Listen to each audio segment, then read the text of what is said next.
안녕하세요. 결혼 2년 차에 결국 이혼을 하게 되었던 제 사연을 말씀드리겠습니다.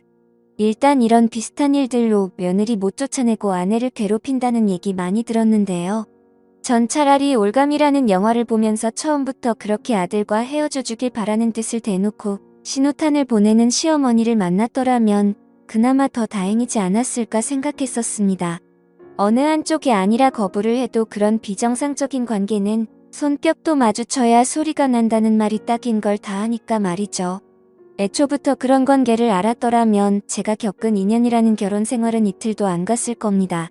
저의 경우는 시어머니가 아들은 언제나 자기 차지이고 집에서는 둘이 연애하며 살듯이 지내면서 제3자가 보기에는 나라는 평범한 아내가 아들 옆에 있는 정상적인 모습으로 보여지길 바라는 경우였습니다. 하여 시어머니가 대놓고 괴롭히진 않고 어디에선 놓았다 저기에선 조였다 헷갈리고 은근히 숨통을 조이게 하는 방식으로 어딘가 숨어서 조종하며 괴롭히는 듯한 그런 느낌을 2년간 받았습니다. 전 남편과 저는 의약제품 회사에서 사내 연애 커플로 2년을 만나며 결혼했습니다. 전 남편이 외동 아들로 홀어머니 모시고 산다는 것은 이미 알고 있었고요.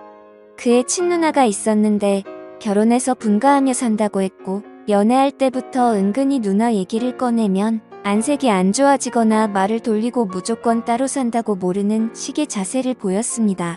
오늘 관계가 별로 좋진 않구나 대수롭지 않게 생각했었고요.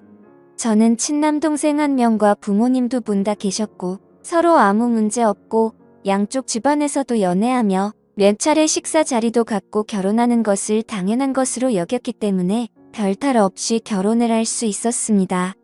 상견례 자리에서 못 본 전 남편의 친누나가 결혼식에서도 보이질 않았다는 것 빼면 그 어떠한 의심도 안 들 행복한 결혼이었습니다. 처음부터 전 남편의 홀어머니를 모시고 살 생각을 갖고 있었고 결혼하자마자 남편 집에 들어가 살았습니다. 들어간 지 일주일 정도 됐을 때인가 시어머니가 기특하다며 낯선 환경에 적응도 잘하고 함께 이렇게 행복하게 살았으면 좋겠다고 말씀하시길래 어머님도 이대로 쭉 건강하셔서 오래오래 저희 효도 많이 받고 사세요. 이렇게 말씀드렸더니 갑자기 정색하시면서 이러시는 겁니다. 아직 70살 80살 먹은 병든 노인네도 아니고 건강에 이상 없고 나 정도면 당연히 건강한 거지 그걸 왜 꼭 그렇게 되지 않길 바라듯이 말로 강조를 하냐 그리고 시어머니 앞에서 저희한 말을 어떻게 쓸 수 있냐 저희라는 말을 쓸 수 있는 더 깊은 관계는 당연히 나이지 않겠냐 그리고 효도란 말하지 마라 듣기 하나도 안 좋다. 나도 지금 한참 활동할 수 있는 나이에 아들과 함께 여기저기 다니며 나도 아들에게 무언가를 해줄 수 있는 능력이 되는데 너가 뭐 얼마나 잘나고 능력 있다고 나한테 효도란 말을 짓거리냐 이렇게 말씀하시는 겁니다. 눈 하나 깜빡이지 않고 얼굴을 들이대시며 속사포 같은 말을 하니까 저는 그냥 벙찐 채로 듣고만 있다가 울먹이는 목소리로 죄송하다고 하고 깜짝 놀라 방 안으로 들어갔던 기억이 납니다. 그 후로 결혼 생활이 하루 이틀 지속되면서 저는 그 집안의 병풍 같다는 느낌을 뼈저리게 받아야 했습니다. 그 집에서는 신문을 2가지를 시켜봤는데 셋이 모여있을 때 밥 먹을 건 다 먹고 딱히 할 일은 없고 할 때 제가 과일을 깎아 내려놓고 시어머니와 전남편이 각각 신문을 보고 있으면 저는 전남편 옆에 앉아 전남편이 보고 있는 신문을 몸을 좀 가까이 대며 함께 보았습니다. 그럼 시어머니께서 곧바로 우리가 보고 있는 신문을 탁 치시면서 신문을 2개만 시키니까 새아기가 좀 그렇겠다. 아들이 이쪽으로 오고 새아기는 너가 보던 신문 보라고 해라고 하면 남편은 절 보지도 않고 신문을 저에게 건네주고 시어머니와 1인용 소파에 둘이 끼고 앉아 함께 신문을 봅니다. 그러다가 시어머니가 다리를 꼬아 위쪽에 들린 맨다리를 반바지를 입은 남편 존바리에 비비며 껴있는 식으로 신문을 보는 것입니다. 그렇게 되면 거의 시어머니가 전 남편에게 폭 앉혀있는 자세가 되고 남편의 팔은 자연스레 시어머니를 감싸며 신문을 드는 식으로 그렇게 보더라고요. 아들한테 과한 애교 부리는 시어머니의 모습 보신 분들 있으시면 막말로 얼마나 역겨운지 아실 겁니다. 남편의 키가 179 정도였고 시어머니는 저보다 좀 작으셨으니 158 내지 159 정도 됐을 겁니다. 저녁을 차리고 있을 때 남편은 부엌이 맞은편에 있는 베란다에서 담배를 태우고 있었습니다. 그때 시어머니께서 몰래 까치발로 전 남편 뒤로 가더니 왁하고 깜짝 놀래키는 겁니다. 그럼 남편은 시어머니 장난을 받아주듯 장난식으로 괴롭히려는 자세를 취하고 시어머니는 굉장히 바라고 있다는 듯이 아들도 엄마 가슴 만지기만 해봐 이러면서 귀여운 척을 해대고요. 그럼 남편은 그 말 듣고 시어머니를 잡고 가슴팍으로 머리를 막 들이밀면서 장난을 치더라고요. 그때 제가 부엌에서 고개 돌려보고 있으니까 시어머니가 저를 힐끔 보시면서 전 남편한테 하지 말란 식으로 얘기하며 은근슬쩍 저를 약올리려고 하는 듯이 행동을 하더라고요. 저런 상황들이 계속되니까 딱히 싫다는 눈치도 안 주고 괴롭히거나 내쫓으려는 행동도 안 하고 잔소리 또한 없으시고 정색 안 할 때는 말 하나하나 따뜻하게 말씀하시긴 하는데 마치 집안에서의 상황은 남편과 시어머니가 서로 좋아 죽겠는 신혼 초창기고 왠지 제가 그걸 어쩔 수 없이 보게 되는 시어머니가 된 듯한 그런 느낌이 들고 어쩔 때는 한참 연애 중인 친구 커플이 함께 있는데 제가 그 친구와 베프여서 친구가 저를 데리고 다니는 듯한 그런 제가 꼽사리를 끼거나 병풍 같은 느낌이 들더라고요. 뭐 딱히 남편이 밖으로 돌지 않는 이상 집에 함께 있을 시간도 많고 신혼 초도 즐길 여유도 있는데 말로 설명하지 못하겠지만 시어머니가 정말 자연스럽게 남편과 함께하며 신혼이란 시간을 즐길 틈을 주지 않은 채 제가 겉돌고 병풍같이 되고 아들과의 연애는 즐기며 아들 옆에는 저라는 일꾼을 두어서 살림은 잘 돌아가게 만들어두고 그런 상황들이 자연스럽게 흘러가도록 주장하는 느낌이 계속 들었습니다. 차라리 시어머니가 저를 헤아려 하거나 잔소리나 트집 잡는 게 심하다거나 하면 최근 한 남편 바로 붙들고 무언가를 토로하며 얘기를 하겠는데 이건 뭐 이상하긴 한데 막상 말하려고 치면 말할 것도 없을 뿐더러 저만 이상한 여자가 될 것 같고 그래서 말 못하고 저 혼자 의기소침해져 있거나 뚱해져 있고 신혼 초인데 어째 갈수록 깨가 쏟아지는 사이는 시어머니와 전 남편의 관계였죠. 셋이서 어디를 놀러 갈 때에도 시어머니께서 웃으시며 손을 내밉니다. 새 아기 잃어버리지 않게 꼭 붙들고 가야지 하며 남편을 보고 그 특유의 애교 섞인 표정으로 귀여운 척을 합니다. 그런 며느리 잘 챙기는 엄마가 예뻐 죽겠는지 남편은 시어머니가 사랑스럽단 표정으로 웃고 그렇게 되면 시어머니는 가운데 양옆으로는 저와 남편 이렇게 걸어가게 됩니다. 시어머니는 저와 손만 붙잡았지 아예 몸은 남편에게 틀어진 채로 어디 손짓하며 둘만 얘기하고 저는 소화당하고 가다가 이웃이나 아는 사람을 만나면 시어머니와 제가 손을 꼭 붙잡은 걸 보시며 어쩌면 이렇게 고부관계가 좋을까 칭찬이 자자합니다. 가끔은 남편이 출근했을 때 시어머니 친목 모임에 절 데리고 나가셔서 소개와 인사만 간단히 시켜주고 저보고 집에 바로 들어가라 했습니다. 남편이 오면 이렇게 말을 합니다. 친구들에게 소개시켜 주었다.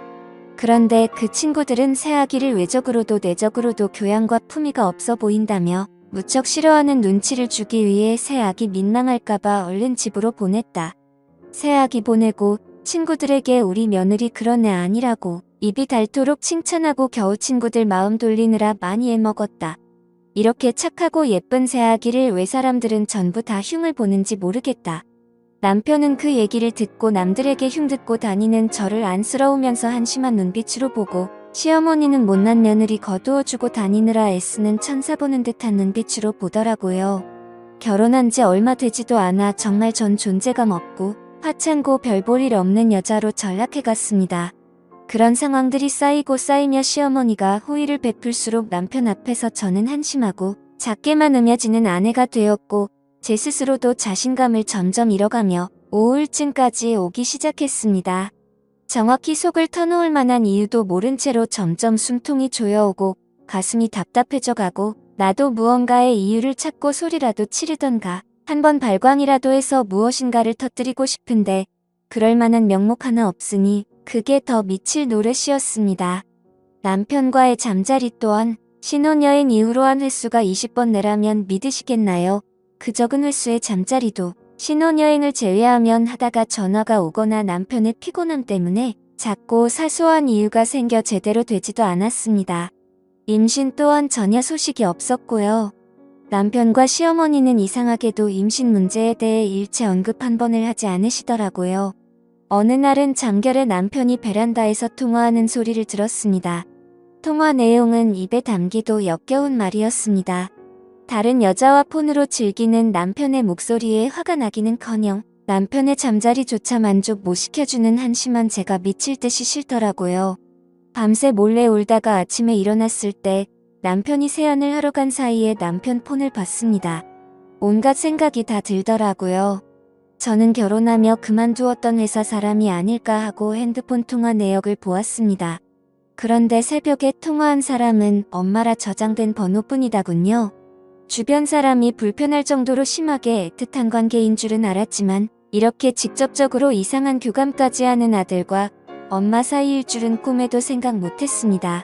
그 다음날 마침 친구분들과 마실 나가신다며 목욕을 하시는 어머님, 몰래 어머님 방에 들어가 다시 확인을 하기 위해 어머님 핸드폰도 몰래 훔쳐보았습니다. 역시나 그 새벽 시간대 남편과 통화한 내역이 있었고 핸드폰을 확인하고 내려놓으려 할 때 달력에 파란색 펜으로 표시가 되어 있었는데 전날 남편과 통화를 마친 그날의 표시가 되어 있는 것이었습니다. 혹시 그런 날은 표시를 해놓고 주기적으로 하는 것인가 하고 달력을 보니 한 달에 4번, 그러니까 일주일에 한 번 꼴로 파란색 표시가 되어 있었고 그리고 그 달 마지막 주 금요일에는 빨간 펜으로 한 번 표시가 되어 있었습니다. 며칠인지 정확히 기억을 해두고 왠지 직감적으로 전 남편과 시어머니 관계에 관련된 일이 분명할 것이라 확신하며 기다렸습니다. 그 달 마지막 주 금요일이 되었을 때 일부러 남편에게 신호를 보냈더니 피곤하다며 다음에 하자 타일러 주듯 하더니 잠을 자더군요. 산송장처럼 움직이지도 않고 눈 감은 채 정신은 말짱한 채로 깨어 있었습니다. 예상대로 대화가 끊긴 지 한참 만에 남편은 살며시 이부자리에서 나가더니 방문 닫는 소리도 안 나게끔 미리 방문고리를 돌려놓고 닫는 치밀함까지 보였습니다. 나가고 시어머니 방문 열리고 닫는 소리가 들려서 채 방문을 열어보니 방문 잠그는 소리까지 확실히 들리더군요. 거실로 몰래 나가서 어머님 방에 귀를 대보았는데 둘이서 무언가를 속삭이고 웃긴 하는데 자세히 들리지가 않더라고요. 그런데 둘의 목소리가 자꾸 어디론가 새어나오는 느낌이 들어 둘러보니 다행히 그날이 여름인지라 베란다 쪽으로 연결된 창문은 열어놓은 모양이었습니다. 허리를 굽혀서 거의 기어가는 자세로 베란다 쪽으로 가서 머리를 조금 들어 시어머니 방을 보았습니다. 그 광경을 보자마자 정말 망치로 머리를 맞은 기분이었습니다. 두 사람이 행복해하는 광경에 그들의 관계에 내가 잘못 끼어들었구나, 잘못 낚였구나 하는 생각이 들 뿐이었습니다. 시어머니와 전 남편 앉혀놓고 시어머니 방으로 들어가 달력을 갖고 와 탁자에 던져버리며 빨간색으로 표시한 날이 무슨 날인지 알고 있다고 말하니 두 사람 꿀먹은 벙어리가 되더군요. 그리고 이혼 얘기 꺼내니 남편은 아무 말 없이 순순히 응했습니다.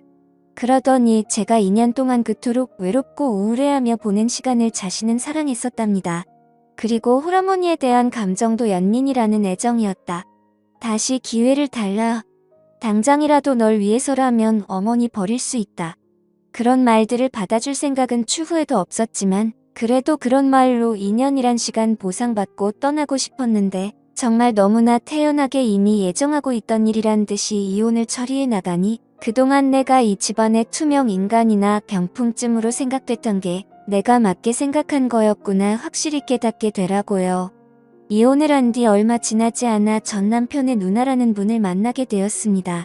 아예 전 남편과 시어머니와 연을 끊고 사는 이유가 그들의 관계를 알기 때문이라고 확신하고 빨간색으로 표시되었던 그날 제가 본 것을 설명드리니 역시나 담담하게 응하시더군요.